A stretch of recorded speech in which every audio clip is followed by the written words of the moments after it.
بسم اللہ الرحمن الرحیم۔ السلام علیکم ناظرین کرام، نئی ویڈیو میں آپ کو خوش آمدید کہتے ہیں۔ عمران خان پر عدت میں نکاح کے حوالے سے ایک اور الزام عائد کیا گیا ہے۔ میں تو اس بات کو بھی عمران خان کی کامیابی سمجھتا ہوں، بلکہ ان کی دیانتداری پر ایک اور مہر سمجھتا ہوں کہ وہ شخص کرپٹ نہیں ہے، اور یہ باتیں ثابت کرتی ہیں کہ عمران خان ہی کامیاب ہو رہا ہے اور ان کو بڑی مصیبت ان کو پڑ چکی ہے۔ اور یہی بات ہے کہ عمران خان کے پچھلے 3.5 سالہ دور میں جو عمران خان حکومت میں تھے، اس میں کرپشن کا ایک کیس نہیں نکلا، ایک چیز بھی آج تک سامنے نہیں آ سکی۔ کوئی مجھے نیب کا ریفرنس بتا دیں عمران خان پر کرپشن کا ہوا ہو، کوئی مجھے ایسا ریفرنس بتا دیں جو اینٹی کرپشن کیس ہو، کوئی بھی مجھے ایسا ریفرنس بتا دیں جو ایف آئی اے نے عمران خان پر ثابت کیا ہو کہ عمران خان صاحب کرپٹ ہیں۔ ایسی کوئی چیز بھی ان کے پاس نہیں ہے، اور جب کوئی چیز نہیں ہے، کوئی کرپشن سامنے نہیں آ رہی، تو اب انہوں نے کھل کے عمران خان کی ذاتی زندگی پر اٹیک کرنا شروع کر دیا ہے، اس میں سے چیزیں نکالنا شروع کر دی ہیں، جس طرح ان کی مبینہ بیٹی ٹیریان کا معاملہ نکالا گیا، پھر توشہ خانہ کیس جو ہے اس کو بڑھا چڑھا کر پیش کیا گیا، پھر بشرا بی بی کو نیب سے نوٹسز آنا، اور تو اور سابقہ بیوی ریحام خان سے کتاب تک لکھوائی گئی، مگر اللہ تعالیٰ نے جس شخص کو مسند پر بٹھانا تھا وہ اس مسند پر بیٹھ گیا، کوئی کچھ نہیں کر سکا۔ یہودی ایجنٹ آپ اس کو کہہ چکے، طالبان خان آپ اس کو کہہ چکے، پاکستان کا دشمن آپ اس کو کہہ چکے، غیر ملکی ایجنٹ آپ کہہ چکے، حکیم سعید اور ڈاکٹر اسرار کے ریفرنس تک ان لوگوں نے پیش کر دیے، مگر کچھ ہو نہیں پایا۔ جس کا ہاتھ اللہ تعالیٰ نے پکڑا ہوا ہو اس کا کوئی کچھ کیا بگاڑ سکتا ہے۔ میں نے تو 2+2=4 کی طرح اس لیے بات کی ہے کہ اگر میں غلط ہوں تو کوئی مجھے بتائے۔ کوئی چیز بھی عمران خان کے خلاف اب تک پروو نہیں ہو پائی۔ اب جو کیسز بنائے ہوئے ہیں انہوں نے، جس طرح فارن فنڈنگ کیس یا ممنوعہ فنڈنگ کیس تھا، وہ کیس بھی ختم ہو گیا، تو باقیوں کی طرح یہی انجام اس کیس کا بھی ہے۔ تو گورنمنٹ نے فائلز بنا کر رکھی ہوئی ہیں، طاقتور گورنمنٹ کی بات کر رہا ہوں، جو بند کمروں میں پیچھے بیٹھ کر سب کچھ کرتی ہے، جو کہتی ہے کہ ہم اے پولیٹیکل ہو گئے ہیں۔ تو اب انہوں نے عمران خان کے نکاح کو ایشو بنا کے پیش کیا ہے، سامنے لے آئے ہیں۔ اب یہ بھی بالکل ذاتی ایشو ہے، اس کا کوئی گورنمنٹ سے تعلق نہیں ہے، اس کا کوئی تعلق کسی اور شخصیت سے نہیں ہے، یہ تو عمران خان کی ذات کا ایشو ہے۔ فار ایگزامپل میں مفتی صاحب کی بات مان بھی لوں، مفتی سعید صاحب کی، وہ کن کے ہیں، کن کے پے رول پر ہیں، کن کے کہنے پر وہ یہ ساری باتیں کر رہے ہیں، پورا مری اسلام آباد پنڈی اس بات کو جانتا ہے کہ مفتی سعید ہیں کون، ان کے پیچھے ہے کون، ان کی ماضی کی حرکات و سکنات کیا تھیں، کس چیز سے یہ ریلیٹڈ رہے ہیں۔ خیر میں ان کی ذاتی زندگی میں نہیں جاتا، لیکن ان کے ایسے کام، بہت سی ان کی ایسی حرکتوں کو سامنے لانے کا موجب بنیں گے۔ اب یہ ذاتی ایشو ہے، اور اگر کوئی عدت میں نکاح ہوا بھی ہے تو انہوں نے کفارہ ادا کر کے دوبارہ نکاح کر لیا۔ مثال کے طور پر میں اگر ان باتوں کو تسلیم بھی کر لوں، بہرحال جو بھی ہوا، اگر اس نکاح کی بات کو مان بھی لوں، تو عمران خان نے انہی کے بقول کفارہ ادا کر کے دوبارہ نکاح کر لیا، اپنی غلطی درست کر لی، مگر یہ معاملہ ہے انتہائی ذاتی۔ تو یہ اس طرح کی چیزوں کو انہوں نے ریزرو کر کے رکھا ہوا ہے تاکہ وقت آنے پر کھولا جائے، ورنہ اتنی پھرتی سے کام کیسے ہوں؟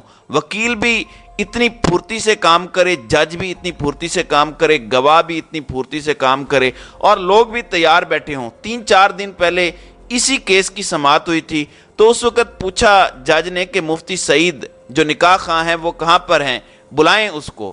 تو مدعی نے کہا کہ وہ ان کو پیش نہیں کر سکتے کیونکہ وہ اچانک عمرے پر چلے گئے ہیں، تو آپ ہمیں کوئی تاریخ دے دیں۔ تو یہ مدعی نے کہا، اس پر جج نے 28 اپریل کی تاریخ دے دی کہ رمضان اور عید گزر جائے تو اس کے بعد اس کی سماعت ہوگی۔ آج پھر اسی درخواست گزار نے اچانک درخواست دی کہ سر آپ نے 4 دن پہلے 28 اپریل کی تاریخ دی تھی، ہمیں بڑی جلدی ہے، ہمارا معاملہ بڑا پیچیدہ ہے، ہم نے خان صاحب پر اٹیک کرنے ہیں، اس لیے جلدی جلدی تاریخ دے دیں۔ اس پر جج نے کہا کہ یہ کون سی ایسی بات ہے، چشم ماں روشن دل ماں شاد، آج ہی تاریخ لے لو۔ تو 28 اپریل کی تاریخ کو ختم کر کے آج کی ہی تاریخ مقرر کی گئی، آج ساری فیلڈنگ لگائی گئی، اور مفتی سعید جو ہیں ان کو پیش کیا گیا بطور گواہ، اور وہ اپنا عمرہ چھوڑ کر یہاں پر آئے اور بطور گواہ وہ پیش ہوئے۔ تو پاکستان کے سارے میڈیا میں بریکنگ نیوز کے طور پر یہ ٹکر چلنا شروع ہو گئے۔ لگتا ہے کہ پاکستان میں صرف ایک ہی ایشو ہے کہ عمران خان نے نکاح عدت میں کیا تھا یا نہیں، اس کے علاوہ تو اور کوئی ایشو ہی نہیں رہا۔ بہرحال نکاح خان نے موقف اختیار کیا کہ عمران خان نے عدت میں نکاح کیا اور کہا تھا کہ مجھے پیشن گوئی ہوئی ہے، یعنی یہ مفتی سعید صاحب کہہ رہے ہیں کہ عمران خان نے مجھے کہا کہ میں بشرا بی بی سے نکاح اس لیے کر رہا ہوں تاکہ میں وزیر اعظم بن جاؤں، کیونکہ پیشن گوئی ہوئی ہے۔ پھر عمران خان عدت میں نکاح کر کے وزیر اعظم بن گئے۔ خود مفتی سعید نے یہ جو بیان دیا ہے یہ ذرا ملاحظہ کریں۔ بسم اللہ الرحمن الرحیم۔ 1 جنوری 2018 کا قصہ ہے۔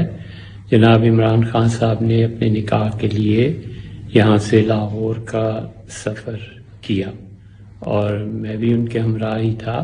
وہاں پر ڈیفنس کے علاقے میں پہنچے اور بشیرہ بی بی صاحبہ کے ساتھ جو خواتین اس گھر میں موجود تھیں، ہم نے ان سے پوچھا کہ نکاح کے لیے جو شرعی تقاضے ہوتے ہیں اس کے مطابق سب کچھ ہو چکا، انہوں نے کہا ہو چکا، تو میں نے ان کا نکاح بشرا بی بی سے پڑھا دیا۔ اس کے بعد میں اپنے گھر واپس آ گیا اور میں محمد سعید خان، محمد حنیف خان صاحب کا بیٹا ہی بول رہا ہوں، اور پھر دیگر ذرائع سے بھی اور میڈیا سے بھی معلوم ہوا کہ جو مجھ سے کہا گیا تھا وہ درست نہیں تھا، تو شرعی اعتبار سے یہ نکاح فاسد ہوا۔ تو اللہ تعالیٰ کا خوف اور جواب دہی کا احساس، میں نے اس کے تحت ان دونوں حضرات کو بلایا اور پھر ان کا نکاح دوبارہ ہوا، اور وہ تقریباً یاد پڑتا ہے کہ 1 ماہ کے بعد ہوا، اور اس میں بھی زلفی بخاری صاحب محترم وہ گواہ تھے اور عون چودھری صاحب اس کے گواہ تھے۔ جی ناظرین اکرام، آپ نے مفتی سعید صاحب کا اپنا بیان جو ہے وہ ملاحظہ کیا۔ میرے خیال سے اس مولوی کے خلاف قانونی کارروائی ہونی چاہیے۔ اگر اس طرح کی بات تھی تو آپ نے نکاح کس قانون کے تحت پڑھوایا؟ اگر عدت میں تھیں تو سب سے پہلے تو آپ کو شرم آنی چاہیے تھی۔ یاد اب آئی آپ کو اتنے سالوں کے بعد، یعنی 5-6 سالوں کے بعد آپ کو یاد آئی کہ یہ تو عدت میں نکاح ہوا تھا، اس لیے اس کے اوپر کیس کرنا ہے۔ پھر دوسری بات، جس خاتون کا نکاح ہوا ہے یعنی بشرا بی بی، وہ خود بول رہی ہیں کہ میں نے عدت مکمل کرنے کے بھی چند ماہ بعد نکاح کیا تھا، تو پھر یہ پاکستان کے ادارے اور جو نوکر عدلیہ ہے کس حیثیت سے کسی کے نکاح پر سوالات اٹھا رہے ہیں، اور مفتی سعید کن شواہد اور گواہیوں کو شرعی مان کر بیان دے رہے ہیں کہ نکاح جو ہے وہ عدت میں ہوا تھا۔ ایسے تو دین فروش مولویوں کو اللہ ہی ہدایت دے۔ خود بشرا بی بی جو ہیں اپنے نکاح سے متعلق کیا فرما رہی ہیں، یہ ذرا ملاحظہ کریں۔ میں بڑے مشکل حالات میں تھی، تو جب میرے نکاح کی خبر چل رہی کہ جی عدت نہیں ہے، عدت میں لوگوں کو بتا دوں کہ جب میں اپنے گھر سے نکلی تھی تو میرے گھر میں ہی میں عدت پوری کر کے نکلی تھی۔ میرے جو پچھلے ہسبینڈ تھے وہ ایک دین کے اوپر بڑا چلتے ہیں، انہوں نے کہا ہم پہلے یہ عدت گھر میں کریں گے، جیسے ایک قرآنی طریقہ تھا۔ اس کے بعد جب میں گھر سے نکلی، میں چاہتی تو میں اگلے دن بھی شادی کر سکتی تھی، میں نے تو اس کے 5-6 بلکہ شاید 7 مہینے بعد کی۔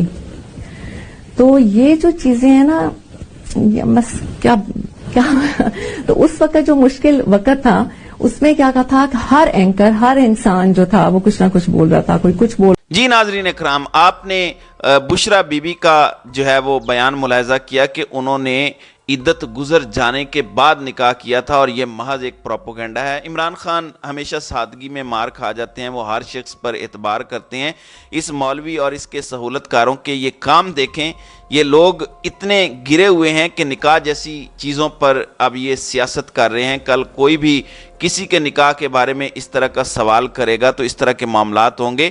یہ کہتے ہیں کہ عمران خان نے جو ہے وہ ایک دفعہ نکاح جب کر لیا عدت کے اندر، تو پھر بقول مفتی سعید کے دوبارہ مجھے فون کیا کہ میرا دوبارہ نکاح کرو۔ یار سب کو پتہ ہے کہ اس معاملے میں کچھ ہونے والا نہیں ہے، اور ہمیں سب کو پتہ ہے کہ ان کیسز کا مقصد کیا ہے۔ مقصد صرف ایک ہی ہے کہ عمران خان کو گندا کیا جائے، مذہبی جذبات عمران خان کے خلاف اجاگر کیا جائیں، عمران خان کا جو ریلیجس ووٹ بینک ہے اس کو متاثر کیا جائے، اور وہی والی یہ حرکات ہیں جو وزیرآباد حملے سے قبل جاوید لطیف اور مریم اورنگزیب نے پی ٹی وی پر آ کر پریس کانفرنس کر کے کی تھیں، جس کا ایک پارٹ یہ بھی ہے کہ نوید نے آ کر بیان دیا کہ میں نے عمران خان کو مختلف دعاوی کا مدعی پایا اور ان پر حملہ کیا۔ گو اب اسی حملے کو عمران خان پر غیر ملکی ایجنسیوں کا حملہ اسی گورنمنٹ کی جانب سے کہا جا رہا ہے۔ بہرحال اسی طرح کا حملہ انہوں نے گزشتہ دور میں بے نظیر بھٹو کے ساتھ کیا تھا، ان کی ذاتی تصاویر کو جو ہے وہ ننگی تصاویر جو ہے وہ ہیلی کاپٹر سے پھینکوائی تھی۔